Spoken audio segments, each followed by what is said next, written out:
Okay, guys, so what you're looking at the moment on the surface probably doesn't look brilliant. You're probably going to look at it and go, well, what'd you buy that for? The screen's not very good. Well, I bought it with the screen not very good, just so you know. I know for a fact Mr. Mike over there at Mike's CV Radio Repairs, which really should be called Mike's Genius Repairs. Mike is one of my largest mentors as far as I have learnt so much from him. But I know, Mike, you've had a bit of experience with these things, and I just wanted to show you. And look, anybody else that's got any idea, this is for me personally. I've always wanted a CMS54 and never really could afford the, like the slightly higher price ones. And I had an opportunity to buy this from a good mate of mine up in Queensland. And just to be very fair, two things. One, he definitely disclosed that, it had this screen lamination issue. That's what I'm calling it, and what my friend was calling it, but I don't know what you call it. But anyway, that's what we'll call it for now.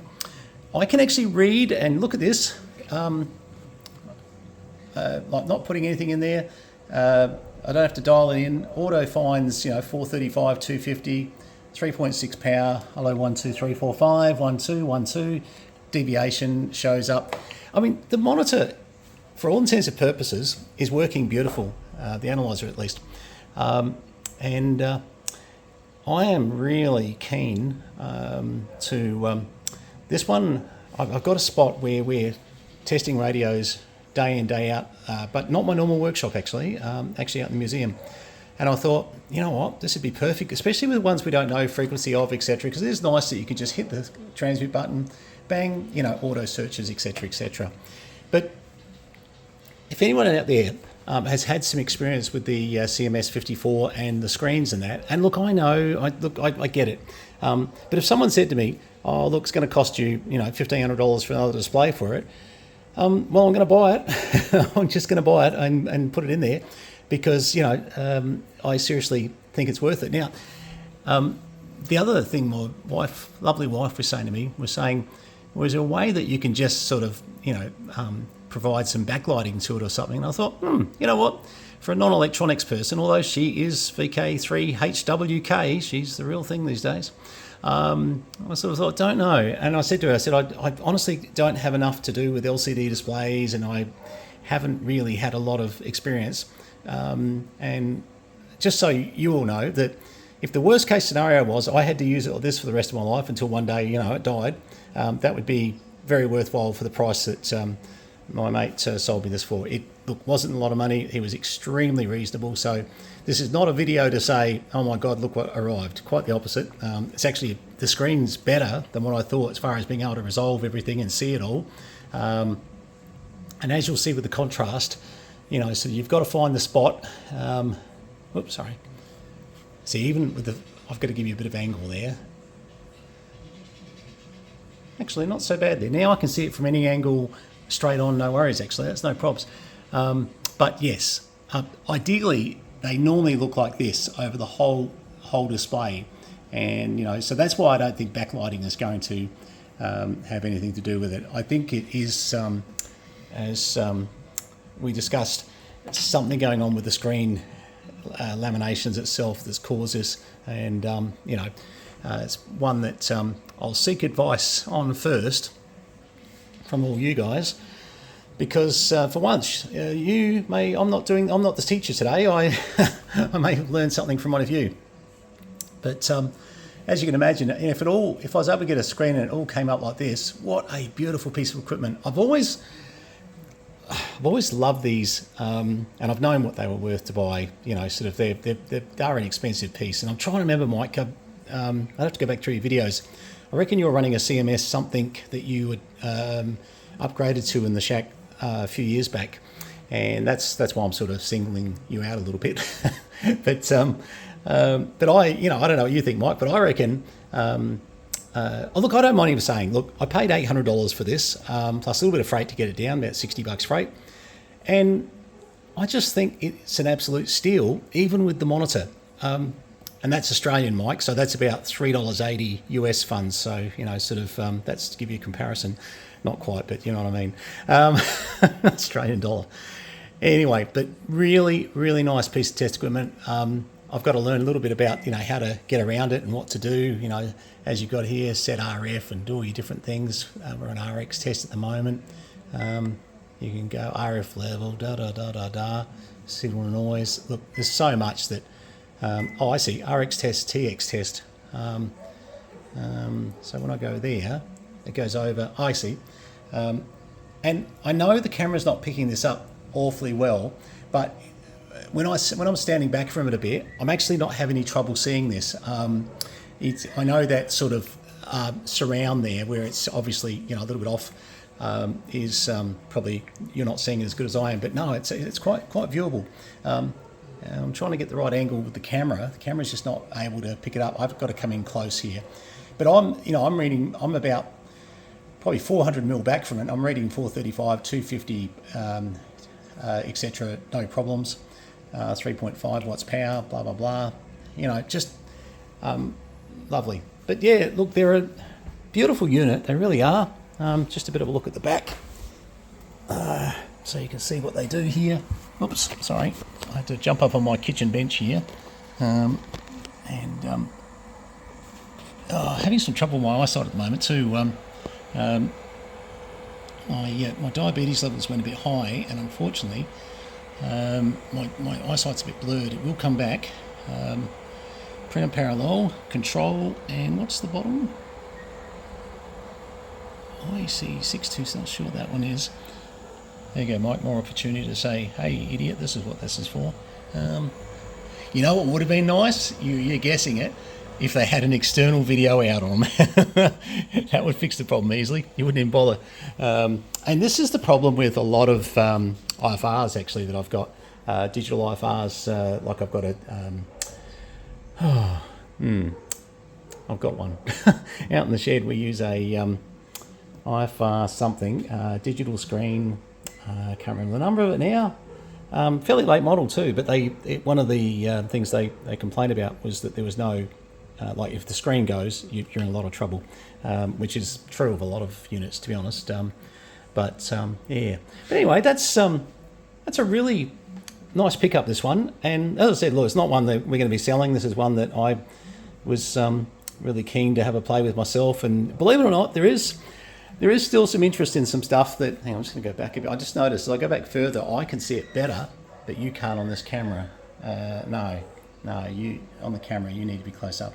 But honestly, I do really still enjoy the hobby. I know, you know, with selling off some of the museum and bits and pieces, it seems like, you know, we're getting out of the hobby, but no, quite the opposite. I'll never get out of this. I've been in it 50 years. I'm 60 years old.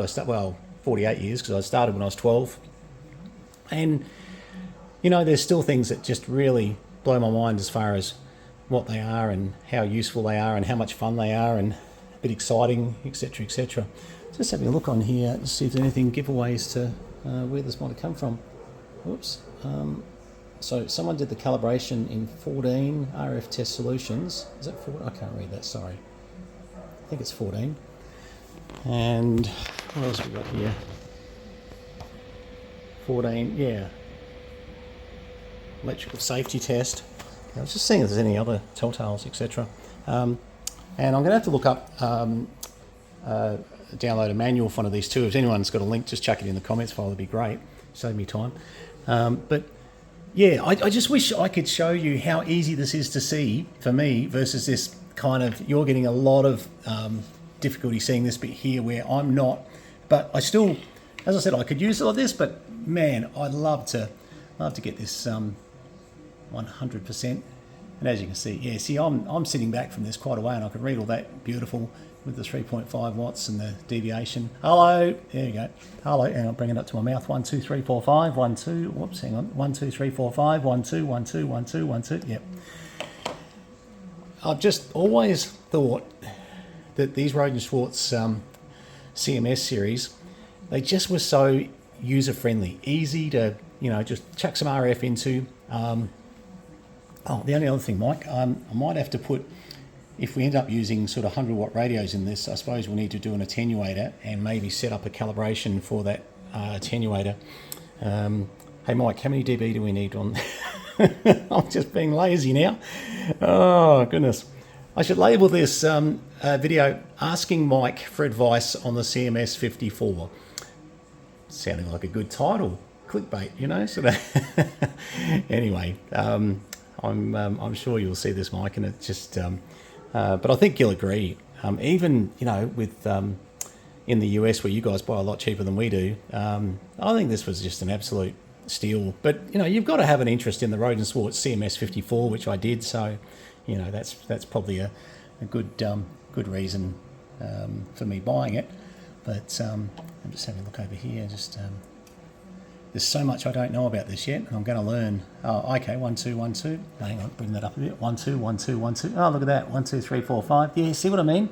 They're just And once I set that up correctly, looks like they've got a little monitor scope that they have on them as well. So, and and the thing is, they are 0.4 to 1,000 meg. So, I don't know mode-wise if they do sideband. That's something I'll have to have a look at. I don't really know.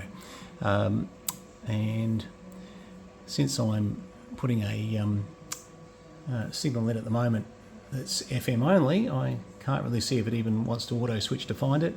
But as I go through the menus, we'll start to see just exactly what's there. But yeah, so I'm just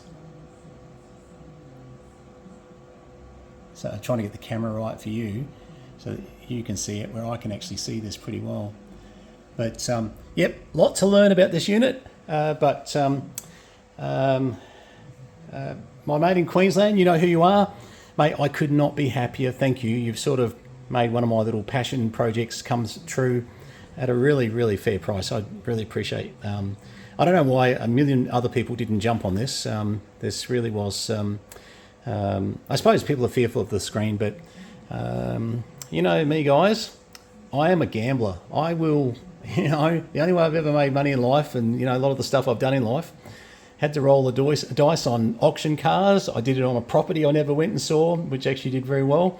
Sometimes you just got to roll the dice and say, hey, my heart's in it. That's it. Let's do it. Life's too short. Blah, blah, blah. And what's the worst case scenario?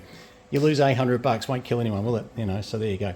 All right. Look, thanks for having a look at this. And yeah, anyone who's got any ideas or background on the CMS54, Mike, please feel free to drop something in the comments file. Mike, you know how to email me at brenton@posnav.com.au if you need to send any attachments or anything like that. But and we will give you a prepaid ticket to Australia if you want to come and fix it. That's no problems. We'll have you on a flight by the end of the week. And yeah, I reckon we could do that. It should be right. You'll miss Melbourne Cup though. Anyway, what's Melbourne Cup, you're asking, Mike? Look it up. Melbourne Cup Day. Melbourne Cup Racing Day. That's coming up tomorrow.